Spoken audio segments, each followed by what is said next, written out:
Hi అండి. ఈరోజు శనక్కాయ పచ్చడి చూపించబోతున్నాను. చాలా టేస్టీగా ఉంటుంది. ముందుగా స్టవ్ ఆన్ చేసుకొని పల్లీలనైతే వేయించుకోవాలి. తర్వాత ఒక గిన్నెలో ఒక 7-8 పచ్చిమిరపకాయలు, 4 ఉల్లిపాయలు, 2 పెద్ద సైజు టమోటా ముక్కలు తీసుకొని ఉడకబెట్టుకోవాలన్నమాట. దించుకునేటప్పుడు కొంచెం చింతపండుని వేసుకోవాలి, అప్పుడు అది మెత్తబడుతుంది.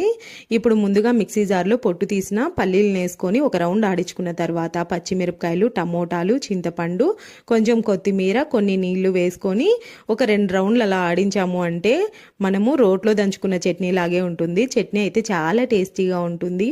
రాగి ముద్దలోకి అయితే ఇంకా బాగుంటుంది. ఇక నేను చపాతీలోకి చేస్తున్నాను కాబట్టి కొంచెం పల్చగా చేస్తున్నా.